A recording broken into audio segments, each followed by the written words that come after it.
este artículo que fue recientemente presentado en el último Congreso Europeo sobre la dapagliflozina en pacientes con falla cardíaca con fracción de eyección levemente reducida y con fracción de eyección preservada.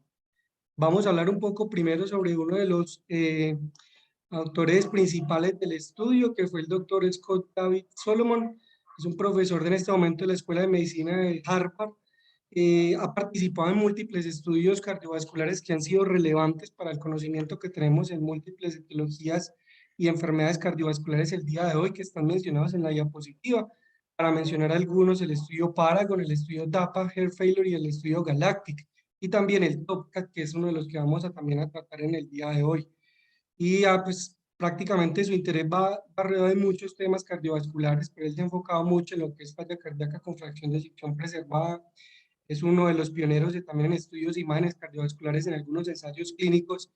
Y recientemente también ha estado ahondando mucho en el perfil cardiovascular de ciertos AINES y participación de algunos de esos estudios actuales. Este es uno de los pequeños resúmenes de todas sus múltiples publicaciones que tienen PubMed y obviamente pues sin dejar pasar pues la revista a la cual estamos enfrentados, que es el New England Journal of Medicine, de la cual tiene una gran participación en estudios de este tipo de corte como lo vamos a presentar el día de hoy.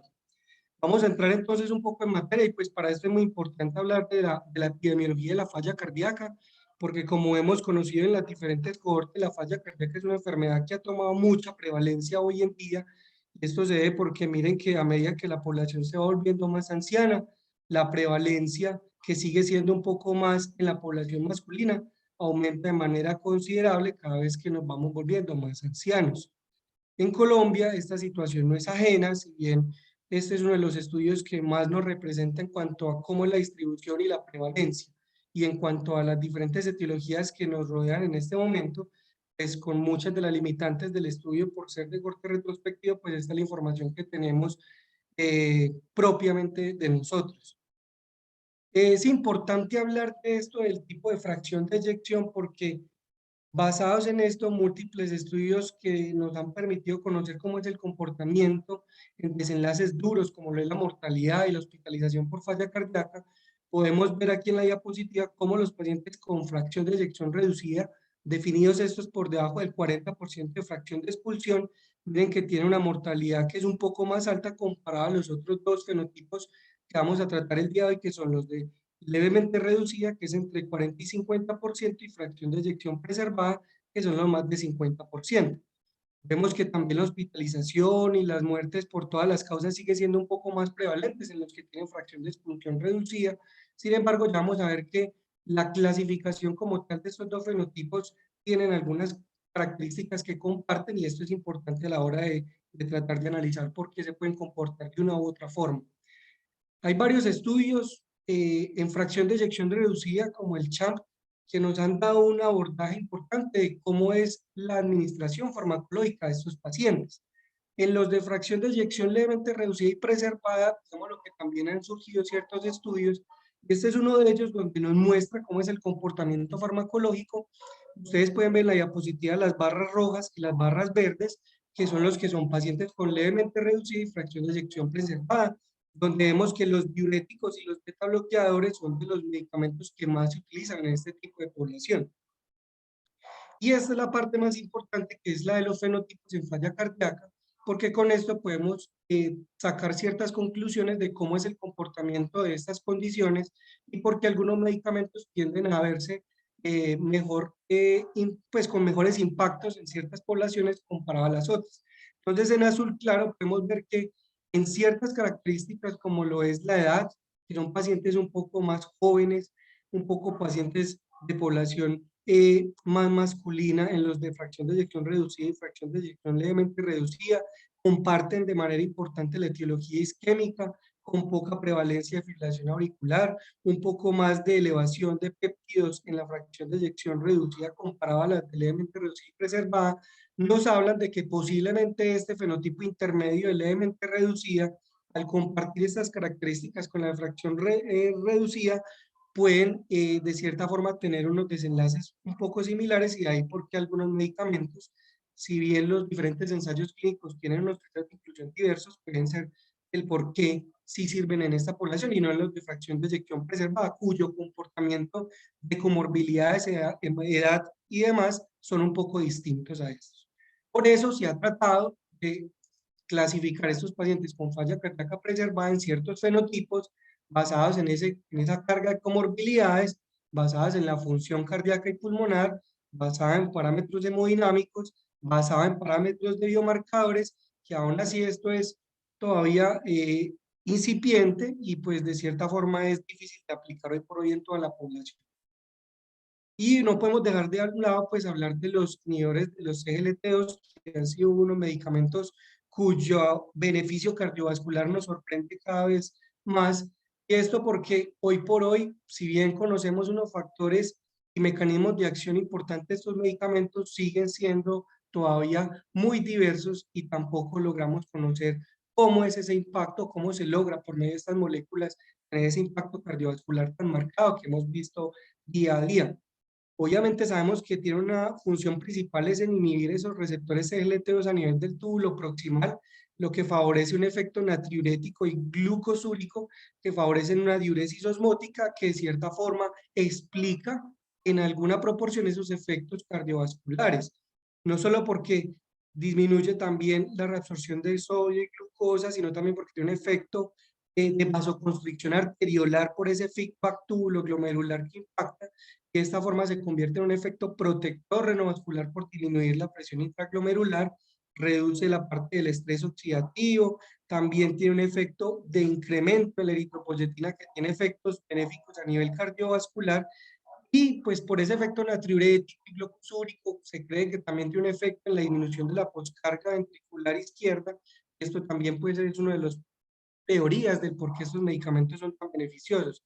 Pero no solo en esos parámetros hemodinámicos se ha tratado de explicar el efecto de estos medicamentos y estas moléculas, sino también el papel que tienen en la inflamación, disminuyendo este como un mecanismo perpetuador de la disfunción ventricular izquierda. Se cree también que libera y hace que haya un poco más de autofagia, que hace que esas células que son pues propensas al daño cardíaco también se destruyan. Tiene múltiples parámetros y se cree también que puede afectar de manera positiva en la disminución de la carga simpática, que como ya vemos, trata de impactar todo este bloqueo neurohormonal que son importantes a la hora de hablar de por qué un paciente puede desarrollar falla cardíaca. Este es un resumen que nos ilustra un poco cómo ha sido de difícil poder demostrar beneficios cardiovasculares mayores en los pacientes con fracción de eyección levemente reducida y preservada. En parte, primero, porque muchos de estos estudios tienen criterios de inclusión diferentes en cuanto al cuál es el criterio del punto de corte para definir una fracción de eyección preservada o no, pero en general, en resumen, podemos ver que estudios como el CHARM en pacientes con fracciones de eyección de 40, 49, 40, 50, tienen un efecto benéfico por lo menos en impacto de muerte cardiovascular y hospitalizaciones por falla cardíaca. El TOPCAT de las Américas con las aplicaciones pues, de la molécula canrelona para definir si estos sí lo estaban tomando o no, que fue donde vimos que sí hubo un impacto en los pacientes con fracciones de expulsión menor de 50 en ese desenlace cardiovascular y hospitalización por falla cardíaca. Y a pesar de que los betabloqueadores también se ha visto por diferentes metaanálisis que entre más alto sea la fracción de expulsión, menor el beneficio. Miren que en ese nicho de pacientes entre 40 y 49 parece haber un beneficio también importante en el desenlace de muerte cardiovascular. Cosa que no se logró pues de cierta forma también con lo del sacubitril valsartán. Específicamente ellos hacen el análisis en pacientes con fracción de eyección de 42.5, que como ya lo vimos, tiende a comportarse un poco más como el de fracción de eyección reducida. Entonces, en general, esto nos dice que es difícil todavía poder demostrar un efecto benéfico con ciertas moléculas, a como lo tenemos en evidencia fuerte en los pacientes con fracción de expulsión reducida. Sin embargo, pues esta molécula que vamos a hablar el día de hoy, que es la dapaglifosina, ya en pacientes con fracción de eyección reducida, nos mostró de manera contundente que es benéfica en los pacientes que se les da, disminuyendo las hospitalizaciones por falla cardíaca, disminuyendo las muertes por causas cardiovasculares y las muertes por cualquier causa, que fue el dapagliflozin. Y específicamente hablando de estas moléculas como tal, la empaglifosina en el estudio Emperor Preserve fue uno de los primeros estudios con esta molécula que nos demostró que en pacientes con fracción de expulsión por encima de 40 parece haber un beneficio en el desenlace compuesto de muerte cardiovascular y hospitalizaciones por falla cardíaca en la utilización de estos pacientes, independientemente de si eran diabéticos o no.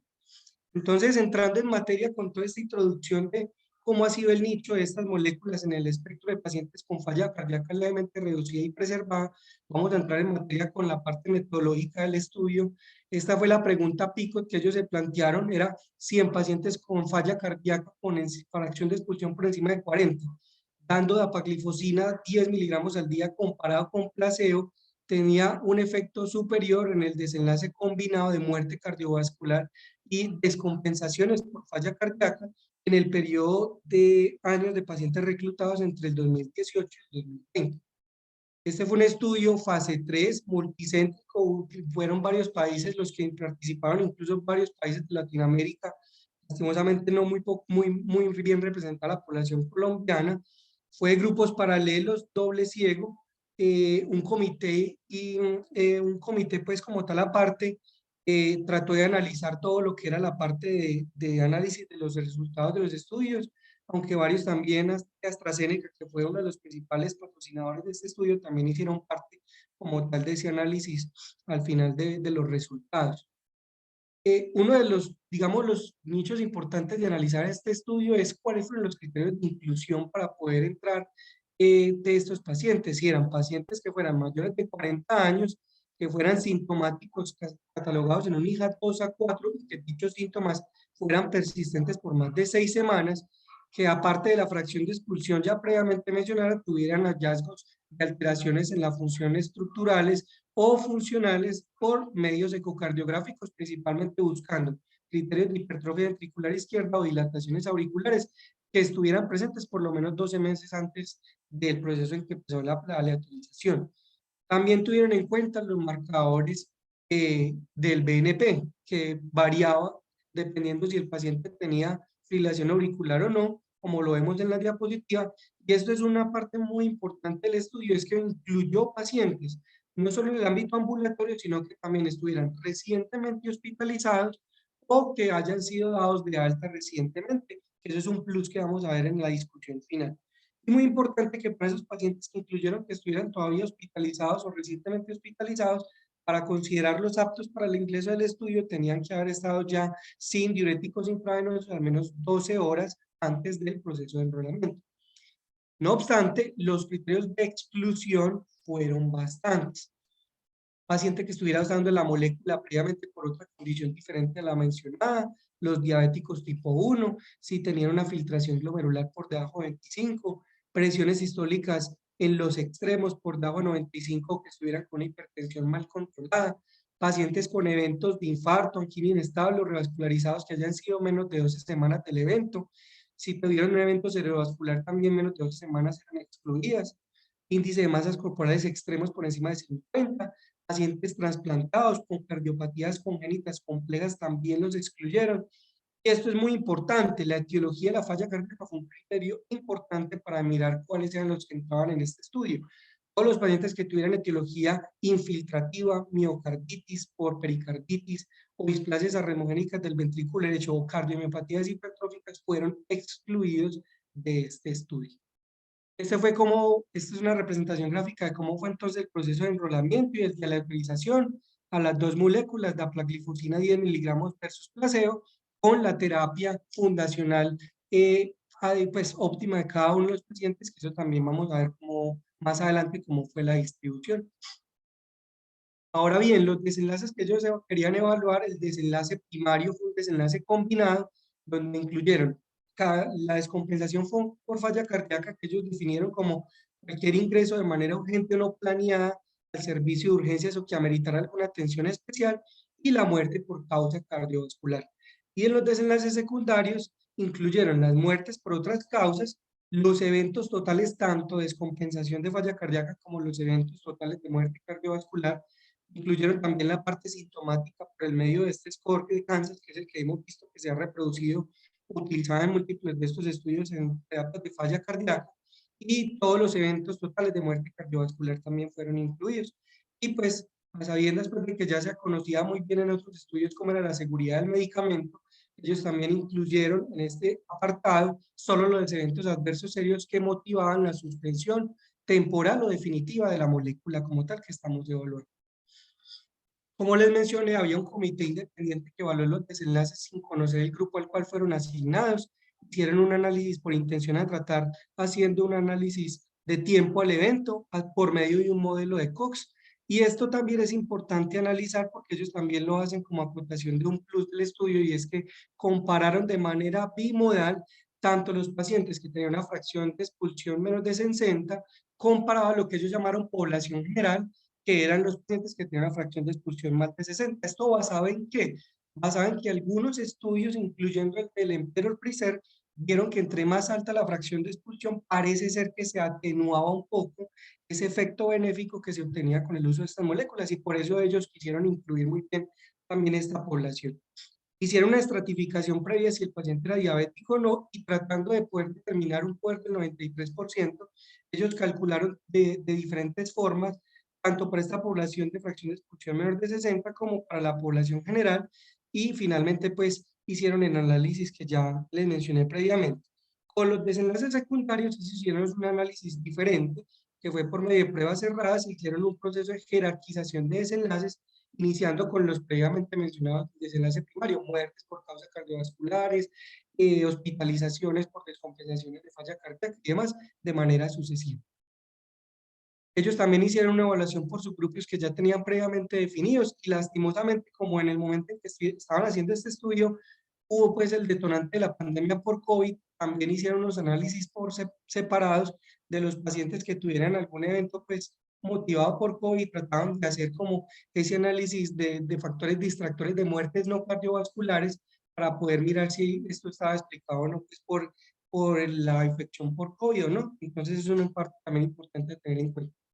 Vamos a entrar entonces un poco a hablar de los resultados. Este fue la población total que ellos escogieron. Tenían alrededor de 10.000 pacientes elegibles, excluyeron alrededor de 4.155 por no cumplir los criterios de inclusión, o declinaron en la participación, o murieron pues antes del proceso de aleatorización. Finalmente fueron 6.263 que se aleatorizaron en dos grupos. Solamente se obtuvieron, no se obtuvo, perdón, un análisis de supervivencia en dos pacientes que fueron similares en ambos grupos, principalmente por pérdidas en el seguimiento, y pues en el análisis por intención a tratar, pues ya sabemos que incluyó los 3.131 como tal de los pacientes. Esta es la tabla número 1, en donde entonces empezamos a analizar un poco las características basales. Fue una población principalmente de 71 años en promedio. Miren que la población latinoamericana fue alrededor del 20%, que es importante tenerlo en consideración. La gran mayoría de pacientes estaban en una clase funcional NIHA 2. La gran mayoría de pacientes tenían una fracción de expulsión entre 50 y 59%. Miren que solamente el 44% de los pacientes tenían diagnóstico de diabetes mellitus en ambos grupos. La fracción, la tasa de filtración era muy buena y fue similar entre ambos grupos que estábamos analizando. Estos datos son tomados del suplemento del artículo. Quiero llamar la atención, esto que no les mencioné en los criterios de inclusión, pero que también fue una población importante que ellos incluyeron en este estudio, y fueron los pacientes con fracción de eyección recuperada. Es decir, que antes del estudio se haya documentado que haya tenido una fracción de expulsión menor de 40, pero que en el momento de aleatorizarse al estudio ya había que tener o tenían que tener documentación de una fracción de expulsión por lo menos por encima de 40.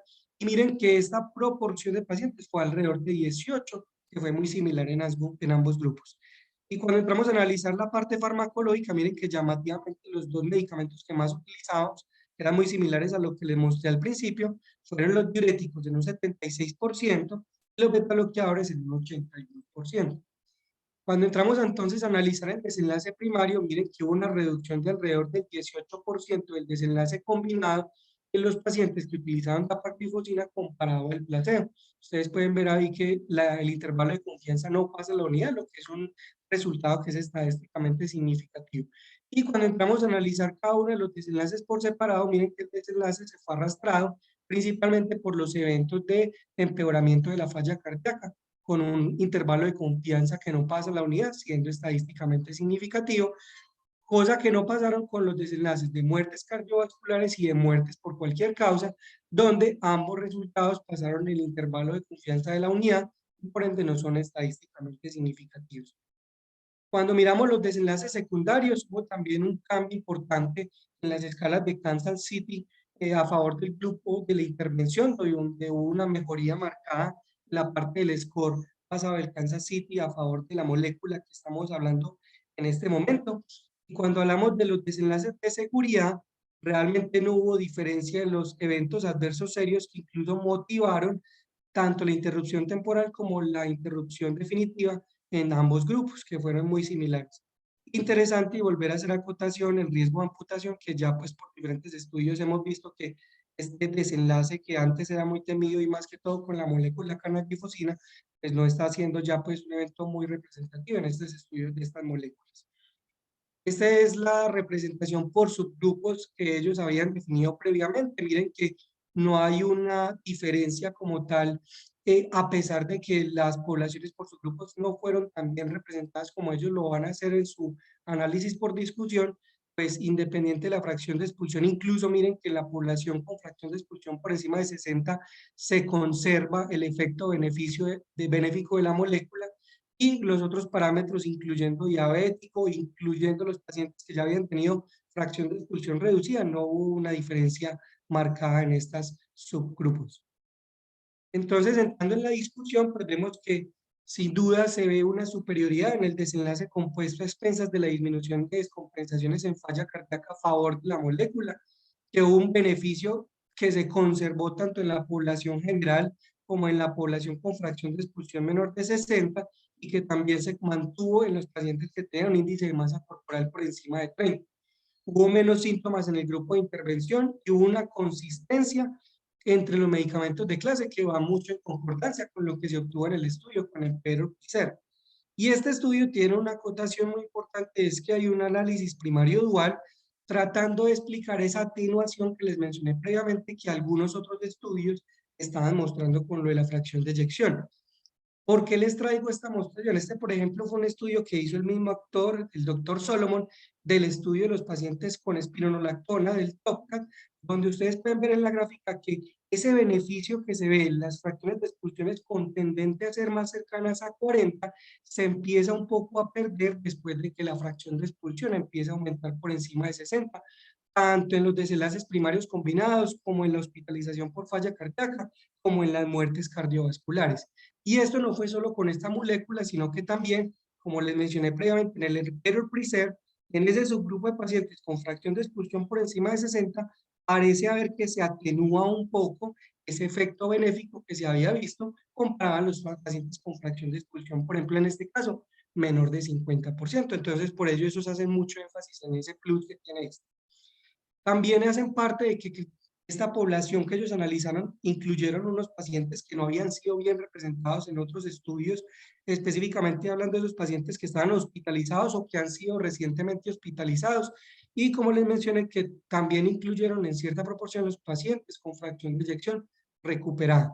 Si bien el efecto de mortalidad cardiovascular, como se vio en los desenlaces, no fue un efecto que se impactó, esto ellos se sustentan un poco porque la población comparada con el del Dapa-Herfurth, que es el otro, pues, en pacientes con fracción de eyección reducida, los eventos de mortalidad en este estudio fueron menores comparados al del DAPA. Entonces, si bien este estudio tampoco tenía el poder de detectar superioridad en mortalidad y demás, y la población, digámoslo, no era de tanto riesgo como la del Dapa-Herfurth, ellos por eso de pronto sustentan ese efecto que no se vio de manera importante en la parte de mortalidad cardiovascular.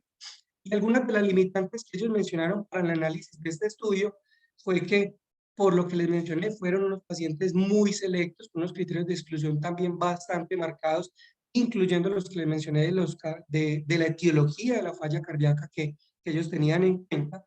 También la población afrodescendiente no fue muy bien representada, pero esto se vio muy reproducido en los diferentes estudios que también hemos visto de la molécula como tal, a pesar de que los pacientes por COVID-19 también pudiesen haber afectado el resultado, ellos hicieron pues un análisis de sensibilidad teniendo en cuenta estos pacientes y pues realmente no hubo diferencia en los desenlaces y pues si bien limitaba un poco la interpretación de los resultados, el resultado no se vio afectado. Y como les mencioné, pues esos hacen un poco de acotación en que esos subgrupos que mencionaron previamente y que tenían predefinidos ya al inicio del estudio tampoco fueron pues los mejores representados, a pesar de, pues, de que el efecto no se vio tan alterado. Basados en eso, entonces, tenemos la editorial de este estudio, donde el doctor Kenneth hace un hincapié en eso que ya les mencioné previamente, que es, digámoslo, con su estudio predecesor, que fue el Emperor Pricer, los criterios de inclusión y exclusión fueron muy similares. Le da la fortaleza a este estudio porque incluyó pacientes con índices de masa corporales por encima de 30, incluyó los pacientes con fracción de eyección recuperada, hace mucho hincapié también en esos pacientes con fe y preservada que son explicados por otras etiologías, como por ejemplo las cardiomiopatías de todo otro tipo de índole, y sigue siendo, pues, a pesar de que es muy poco representada la población afrodescendiente, pues sigue siendo una molécula que hoy por hoy, por mecanismos que no se han dilucidado del todo, pero que se han tratado de explicar por los diferentes estudios, han impactado de una forma muy relevante todos estos desenlaces cardiovasculares.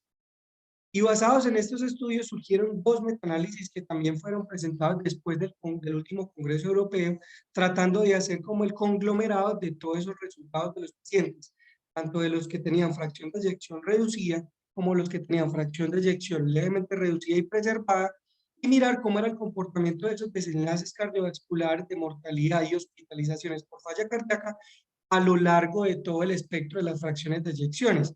Y miren que esta gráfica nos muestra que incluso en todo el espectro de fracciones de eyecciones parece haber un efecto benéfico en muerte cardiovascular, muerte por todas las causas y en desenlaces combinados de muerte cardiovascular, hospitalización por falla cardíaca. Y también en este último metaanálisis que incluyó los 5 estudios más importantes que hemos tenido con estas moléculas de inhibidores del CGLT2, donde vemos que no hay duda que incluyendo todos estos estudios, hay un impacto muy importante en la muerte cardiovascular y la hospitalización por falla cardíaca del uso de este tipo de moléculas, independiente de la fracción de expulsión. Miren que se conservan las fracciones de eyección reducida, en los de levemente reducida sigue pues tendiente a ser estadísticamente significativo, en los de 50 a 59, incluso en los de más de 60% de fracción de expulsión, parece haber una muy fuerte evidencia del impacto cardiovascular que tienen estas diferentes moléculas. Y ya para finalizar, haciendo también como un conglomerado de esos efectos adversos que también le tenemos mucho tipo de miedo como tal, sigue siendo muy poco relevante la amputación de estos pacientes, que incluso es un efecto que se presenta en menos del 1% de la población, que igual debemos de seguir haciendo tamizaje, pero que cada vez nos da un poco más de tranquilidad en el uso de estas moléculas en pacientes que tengan incluso enfermedad pues, aterosclerótica de extremidades. Finalmente, entonces, las conclusiones que yo tengo tras analizar toda esta información que les acabo de mostrar. La falla cardíaca con fracción de eyección preservada, si bien tiene múltiples fenotipos que explican de cierta forma por qué las moléculas que tienen impacto en los de Frey reducida no es así o no tienen ese efecto tan marcado en los de fracción de eyección levemente reducida o preservada, se explica en parte por esta dificultad en poder tratar de homogeneizar estos pacientes con fracción de eyección preservada y quizás porque, como lo vimos anteriormente, su comportamiento en parámetros de biomarcadores, etiologías y de carga comorbilidad son totalmente diferentes. Pero sin duda parece ser que ya estamos teniendo más evidencia de que si hay un efecto de clase de estas moléculas inhibidoras del CGLT2 que son benéficas en todo el espectro de los pacientes con falla cardíaca independientemente de la fracción de expulsión y que eso es realmente lo relevante que estamos teniendo pues como día a día con todos esos estudios que van surgiendo, como los que les acabo de mencionar. Esto es lo que yo tenía para mostrarles el día de hoy. Ya queda entonces abierto el micrófono para los comentarios de los profes o de la población que nos están acompañando el día de hoy. Felipe, muchísimas gracias por tu presentación. Excelente, muy clara, muy precisa. Se abre la discusión. Hoy tenemos un grupo humano maravilloso. Primero que todo, quiero agradecer al doctor Jamil Díaz, que sé que tuvo que cambiar una actividad que coincidía con esta reunión, pero de verdad que fue una invitación muy especial porque él estuvo el miércoles de la cardiología acompañando a los diferentes cardiólogos de la ciudad, contándoles un poquito su experiencia junto con otros compañeros en el Congreso Europeo de Cardiología. Yo creo, James, que de todas maneras queremos que tú nos des una perspectiva personal del estudio y de todas maneras pues que comiences también la discusión. Está con nosotros el doctor Senior, quien, así como el doctor James Díaz, es epidemiólogo, cardiólogo y han trabajado muchísimo en falla cardíaca. Y por lo menos hay otro montón de cardiólogos y de compañeros en este auditorio, de manera que esperamos tener unas participaciones muy enriquecedoras. Hola, buenas noches a todos. ¿Me escuchan bien? Perfecto, James. Si en algún momento quieres prender la cámara, está también a tu disposición. Listo, no, muchas gracias, profe. No, saludos a todos. Qué bueno estar acá. Qué alegría volver a participar de este club de revistas. Excelente presentación la del doctor Felipe, muy completo como estos clubes de revista. Este estudio lo estuvimos discutiendo, como dice el profesor Carlos José, el miércoles en la reunión de cardiología. Ya estaba la doctora Clara Saldarriaga, pues conoce a profundidad de todos estos estudios. Y hay un par de cosas pues que yo señalaba ya y la voy a señalar acá y me parece que ameritan profundizar un poquito pues como en la discusión. Sin duda creo pues que estos medicamentos funcionan en falla cardíaca, pero como lo decía en la reunión del miércoles, el efecto no es igual de grande, la magnitud de ese efecto no es la misma en fracción de eyección reducida que en fracción preservada, y eso ha sido consistente en los ensayos clínicos que han sido publicados hasta ahora. Hay un punto que me parece importante y tiene que ver con la definición pues, de los desenlaces de este deliver.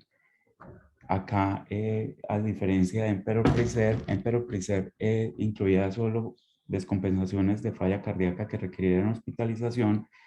En dapagliflozina incluyen un desenlace que ellos llaman empeoramiento de la falla cardíaca, que ese desenlace tiene hospitalización o necesidad de visita a urgencias. Obviamente, pues ya ellos hicieron un análisis comparando el desenlace si solamente se tuvieran en cuenta las hospitalizaciones por falla, como en el Emperor Preserve, y demuestran que el comportamiento de dapagliflozina es similar. Pero, y esto no aparece en los editoriales, y lo voy a decir porque es lo que siempre siento cuando veo el comportamiento de estas gliflosinas en falla preservada. Solo han logrado impactar en preservada hospitalizaciones por falla cardíaca, a diferencia de reducida, donde logran impactar todas las hospitalizaciones. Y a mí ese punto me parece especialmente importante. Entonces, Clara me decía el miércoles, ¿cómo le pedimos a una molécula que impacte todas las hospitalizaciones en pacientes que tienen tantas enfermedades y son tan comórbidos como los de la falla preservada? Y yo sé que es así y tiene toda la razón. Pero el punto mío es que las hospitalizaciones se volvieron un desenlace tan importante porque todos sabemos que eso es lo que representa una gran parte del costo económico de la atención de esta enfermedad, de la falla cardíaca, las hospitalizaciones. Y por eso eso se convirtió en un desenlace importantísimo que casi siempre se mezcla con la mortalidad. Entonces, en preservada, a diferencia de reducida, los pacientes se hospitalizan por 1000 causas. Ustedes ven en reducida, la mayoría de hospitalizaciones son por falla cardíaca.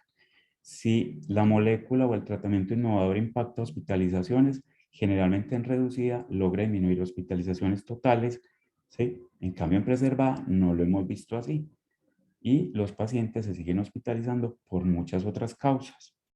Lastimosamente, los autores de este estudio no nos presentan ese desenlace de hospitalizaciones por cualquier causa. En el Emperor Preserve sí lo presentaron y se observó que no había impacto del tratamiento sobre ese desenlace. En los metaanálisis que salieron luego, pues como no estaba el desenlace de este último ensayo clínico, no se evaluó ese desenlace de hospitalización por cualquier causa, pero lo más probable es que no se haya logrado impactar con dapagliflozina. Y se los digo porque si ustedes observan en el anexo, hay una tabla donde aparece cualquier evento adverso serio y es altísima la frecuencia de cualquier evento adverso serio. Y en un ensayo clínico, cualquier evento adverso serio representa un evento que pone en riesgo la vida del paciente, que deja una consecuencia permanente o que requiere hospitalización. Es aproximadamente 40% de la frecuencia de esos eventos en este estudio. Entonces es muy probable que la tasa de hospitalizaciones por cualquier causa haya sido bastante alta y generalmente en estos estudios lo que no se muestra es porque no funcionó ahí la molécula o el dispositivo. Entonces si no se muestra, probablemente no se logró impactar ese desenlace. Yo sé que es como ser muy crítico con el estudio de las moléculas, pero es que a veces me da la impresión que en falla preservada estos medicamentos se comportan como un tipo de diurético más que todo, tiene un efecto similar. Entonces siempre me cuestiono si simplemente estamos dando un diurético costoso en la falla preservada. Y ahí lo dejo como para que lo discutamos. Quisiera escuchar qué piensan los demás. Ya se escandela el fuego, ¿no? Estupendo. Muchas gracias, James, y de verdad que apreciamos inmensamente tu participación y tu mirada crítica. Saben que algunos de ustedes tienen ya el micrófono asignado. Si alguno quiere participar, me alza la mano, le asigno el micrófono.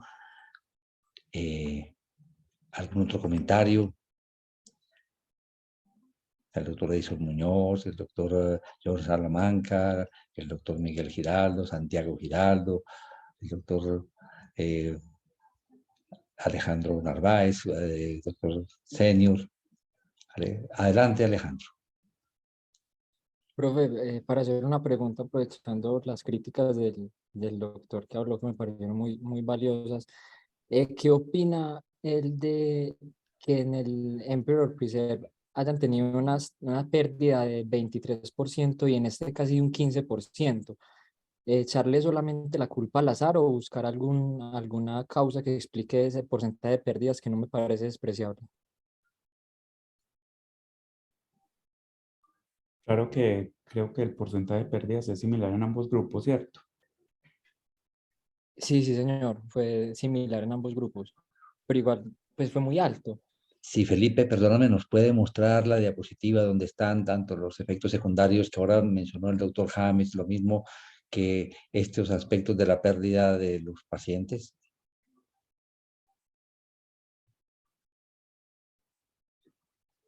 Profe, aquí muestro el que está explícito, pues como tal en el documento del artículo original, pero en el suplementario está lo que estaba haciendo acotación el doctor James, era respecto a cómo se distribuyó bien cada uno de los eventos adversos serios que ellos catalogan. Así que me da un segundito, yo te voy a compartir, comparto la imagen del suplemento, entonces, profe, listo. Adelante, Felipe. Muy bien, vayan preparando sus preguntas, lo mismo sus observaciones.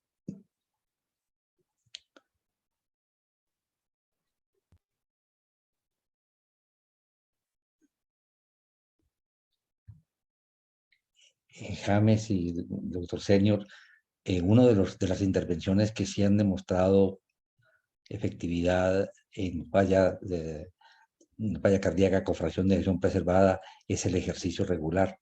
Yo no recuerdo muy bien los resultados de esos estudios, pero hasta donde recuerdo es una de las intervenciones definitivamente útiles en disminuir hospitalizaciones y probablemente mortalidad.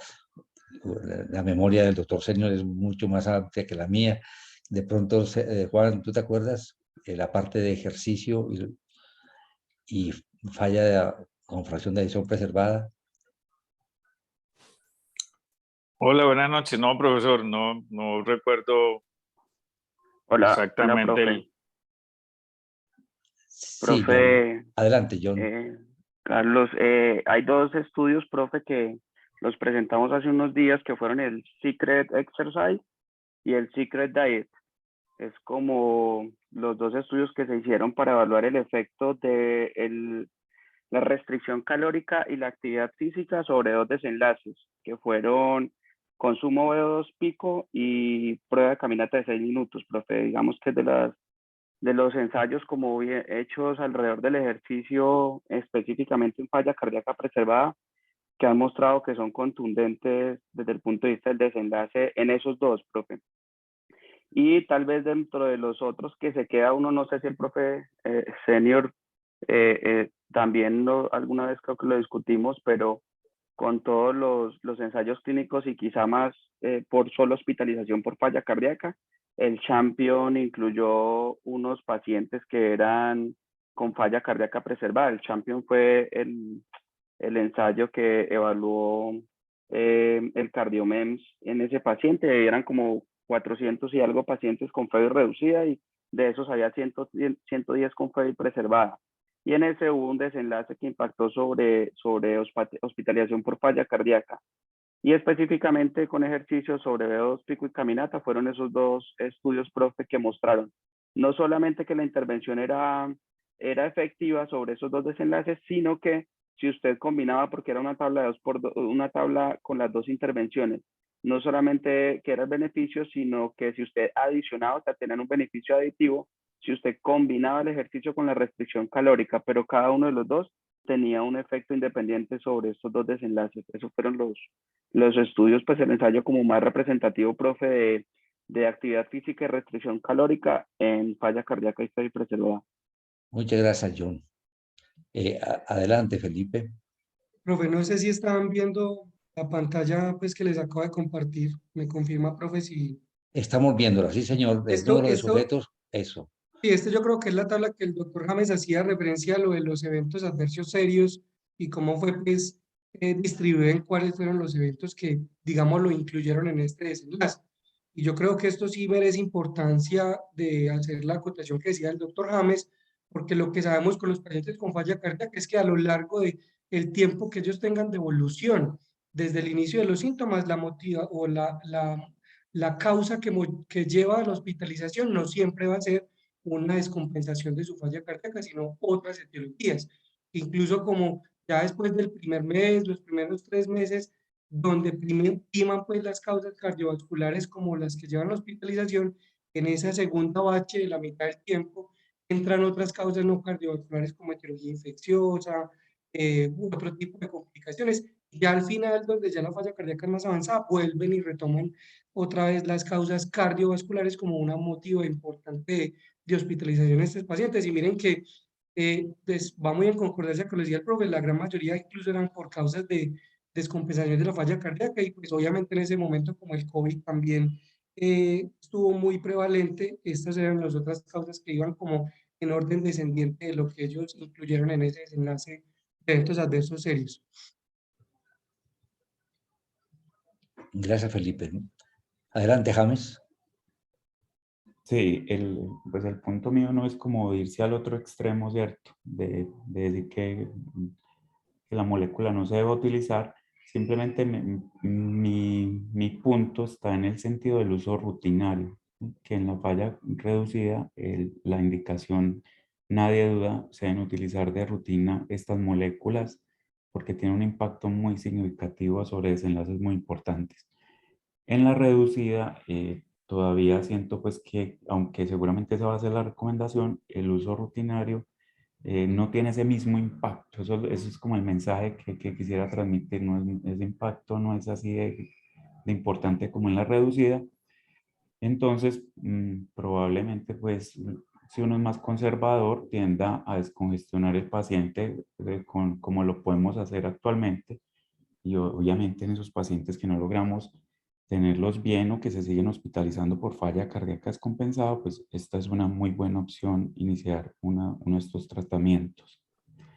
Con respecto, profe, a lo del el impacto del ejercicio, realmente de eso conozco muy pocos ensayos clínicos, pero hace poco que estuve revisando el tema de obesidad y falla cardíaca, sí que hay varios reportes mostrando con mediciones de parámetros de llenado ventricular, cambios en la ecocardiografía, y es impresionante cómo el ejercicio logra mejorar esos parámetros de llenado ventricular y toda esa manera indirecta de medir como esa rigidez o ese problema de relajación ventricular.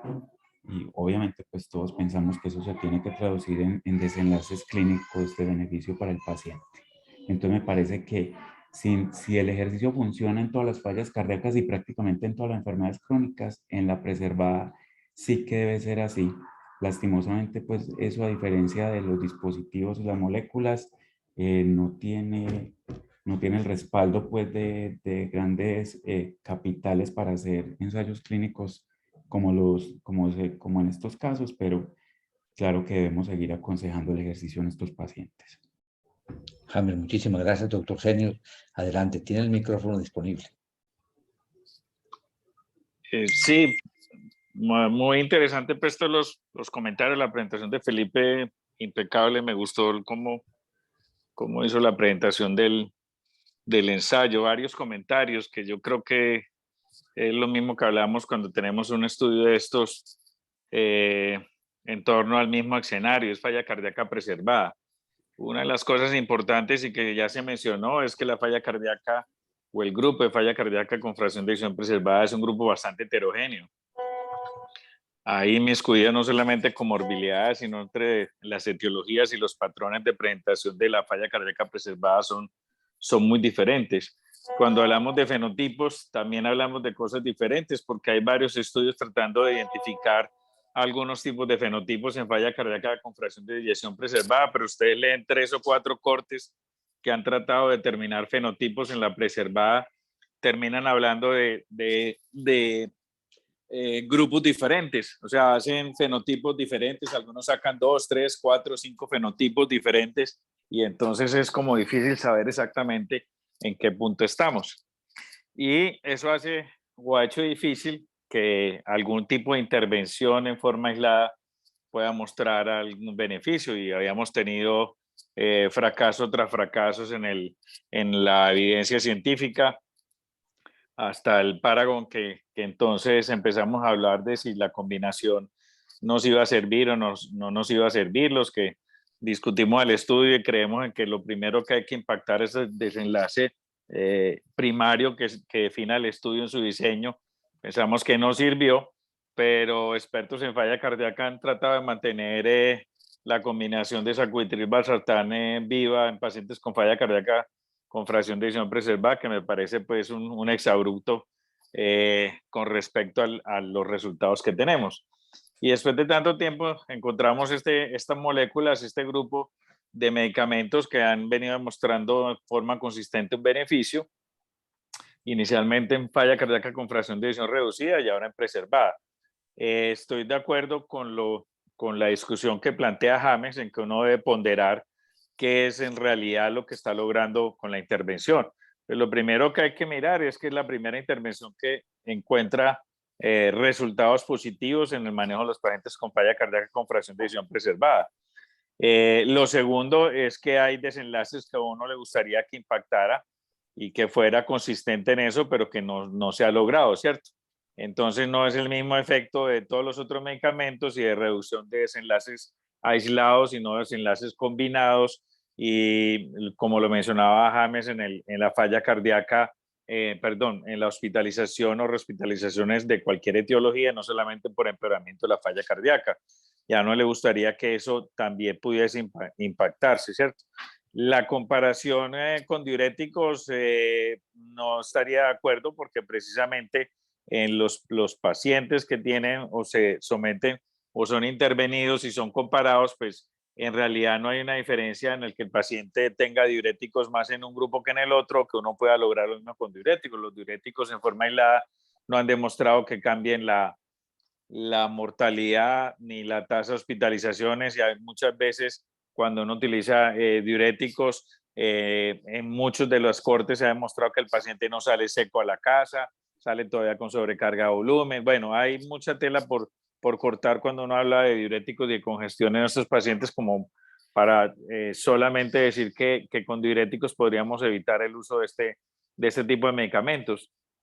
Acabamos de ver solamente la publicación de los resultados principales, pero si ustedes van y revisan el diseño del estudio, en el diseño del estudio ellos tienen unos desenlaces exploratorios, y el primer desenlace exploratorio que tienen es precisamente eso, mirar si hay diferencias en la tasa de hospitalización de cualquier causa entre el grupo intervenido versus el grupo control, además de cambios en la clasificación de NIHA, cambios en la calidad de vida por una de estas escalas que no recuerdo cuál utilizaron ellos específicamente, cambios en la función renal, en la tasa de filtración glomerular. O sea, hay unos desenlaces exploratorios que yo creo que vamos a tener después la evidencia o los resultados, pues me imagino que van a hacer otras publicaciones explorando específicamente este tipo de desenlaces, y vamos a poder saber qué fue lo que pasó.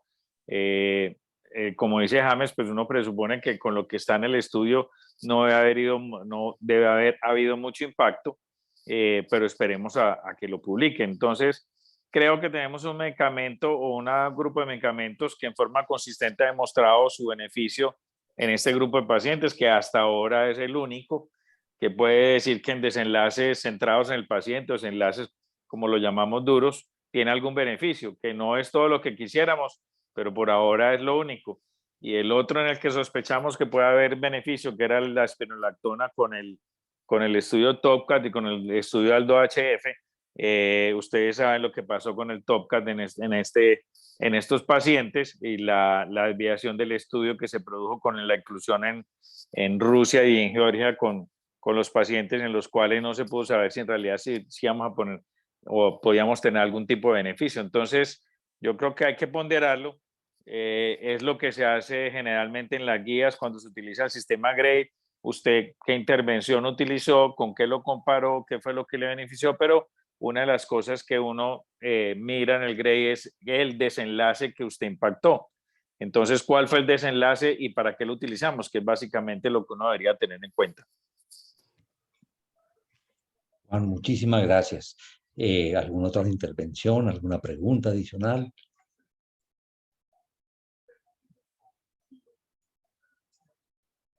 Se me ocurre a mí preguntar, este medicamento, los inhibidores de SGLT2, se han venido también proponiendo en aquellas personas con alto riesgo cardiovascular para desarrollar falla cardíaca.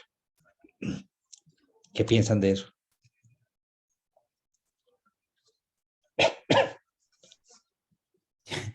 Yo quiero intervenir, qué pena la habladera, pero... No, hombre, James, qué bueno.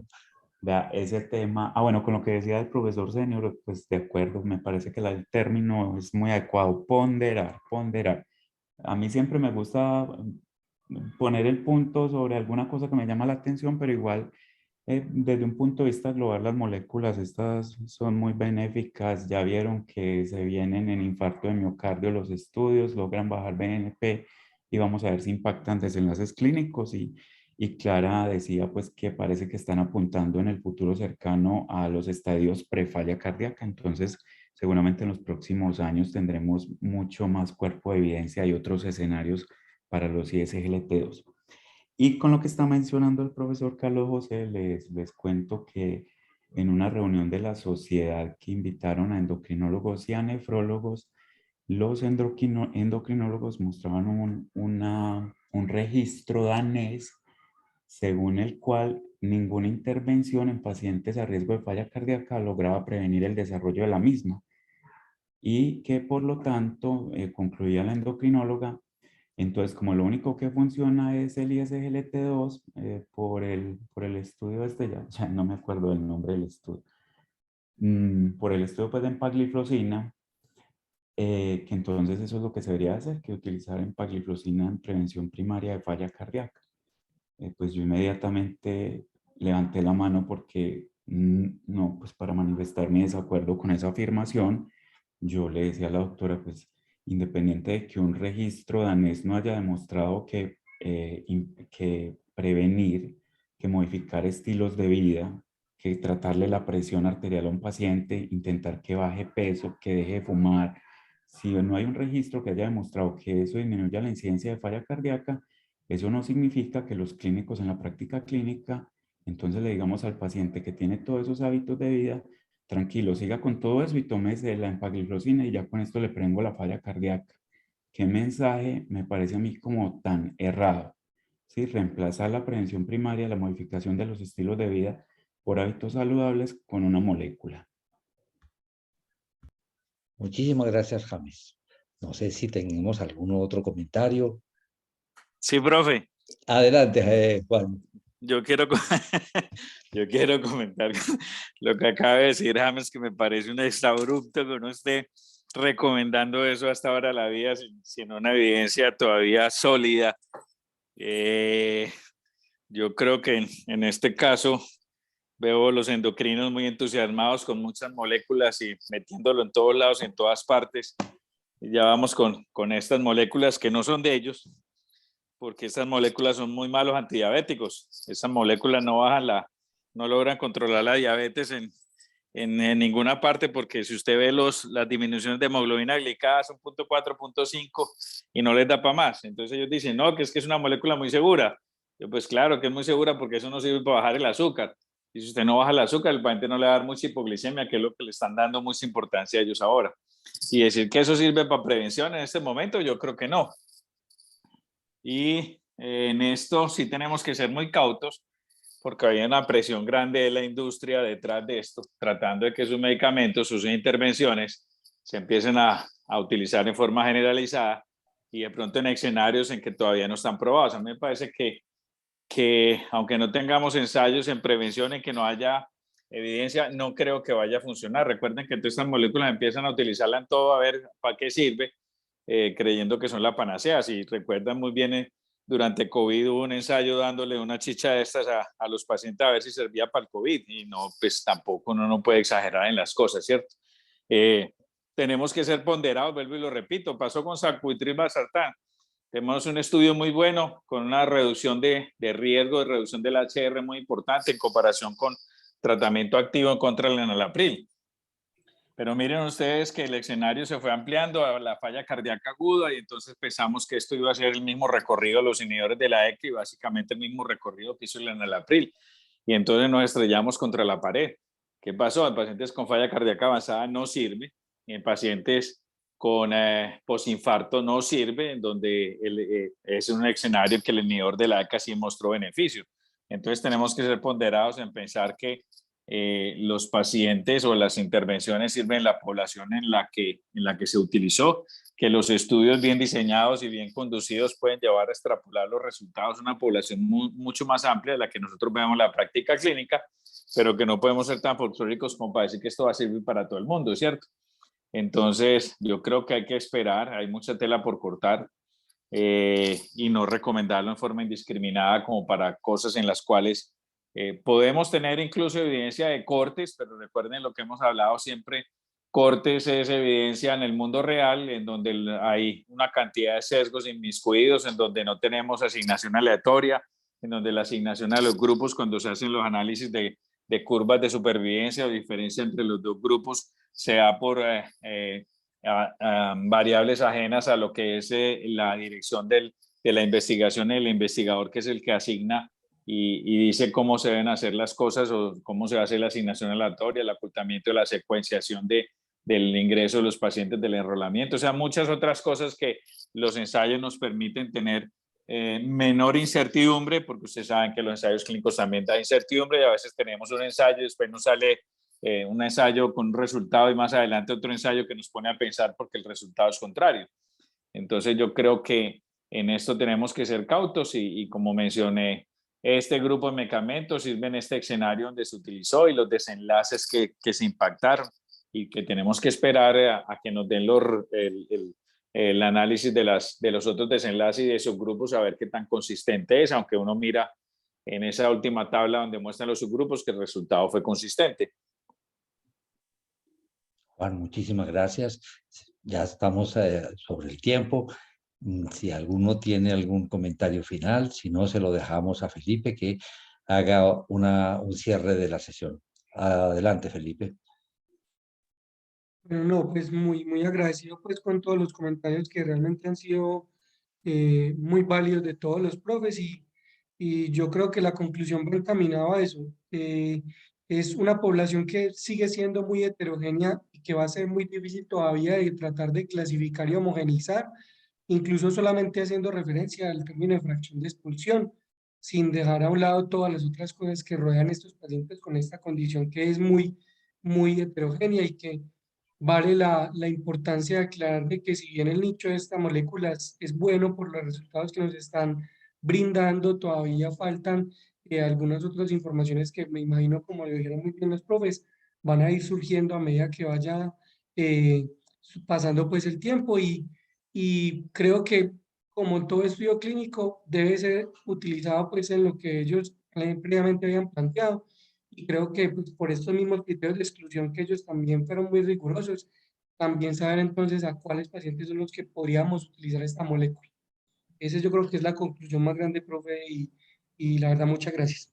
Felipe, muchas gracias y felicitaciones. Amigos, para invitarlos dentro de 15 días y muchas gracias por su fidelidad y por todos los aportes. James, muchas gracias por acompañarnos tan especialmente hoy.